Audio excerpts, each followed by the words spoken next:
കേളുവിന് അന്ത്യാഞ്ജലി അർപ്പിക്കാൻ ആയിരങ്ങളെത്തി.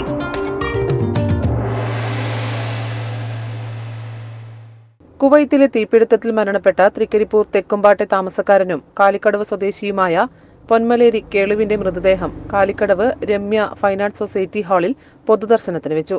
രാത്രി 7:30 എത്തിയ മൃതദേഹം ഒരു നോക്ക് കാണാനും അന്ത്യാഞ്ജലികൾ അർപ്പിക്കാനും MLA Rajagopalan, sub collector Sufiyan Ahmed, tahsildar Thulasidas, deputy tahsildar M. Maya, ജില്ലാ പഞ്ചായത്ത് പ്രസിഡന്റ് ബേബി ബാലകൃഷ്ണൻ, KP സതീഷ് ചന്ദ്രൻ തുടങ്ങിയ നിരവധി പ്രമുഖരും പൊതുപ്രവർത്തകരും നാട്ടുകാരുമടക്കം ആയിരങ്ങളാണ് എത്തിച്ചേർന്നത്.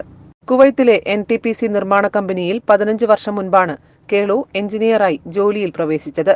കഴിഞ്ഞ വർഷം ജൂണിൽ പ്രവാസ ജീവിതം അവസാനിപ്പിച്ച് നാട്ടിലേക്ക് മടങ്ങിയതായിരുന്നു. എന്നാൽ ജോലിയിലെ പരിചയസമ്പന്നത കാരണം 1 വർഷം കൂടി സേവനം തുടരാൻ അഭ്യർത്ഥിച്ച് കമ്പനി തിരിച്ചു വിളിച്ചതായിരുന്നു. അടുത്ത ഫെബ്രുവരിയിൽ രാമവില്യം കഴകത്തിലെ പെരുങ്കളിയാട്ടത്തിന് നാട്ടിലെത്താനിരിക്കെയാണ് മരണം തട്ടിയെടുത്തത്.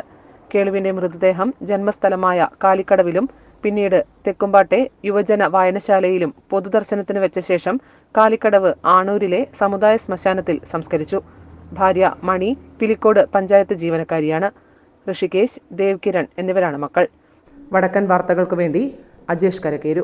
വടക്കൻ വാർത്തകളിലേക്ക് നിങ്ങൾക്കും വാർത്തകൾ അയക്കാം. നിങ്ങളുടെ മൊബൈൽ ക്യാമറ നിശ്ചലമായി പിടിച്ച് 5-6 സെക്കൻഡുകൾ ദൈർഘ്യമുള്ള വിവിധ ദൃശ്യങ്ങളെടുത്ത് വാർത്തയുടെ വിശദ വിവരങ്ങൾ സഹിതം താഴെ കാണുന്ന നമ്പറിൽ വാട്സാപ്പ് വഴി അയയ്ക്കുക.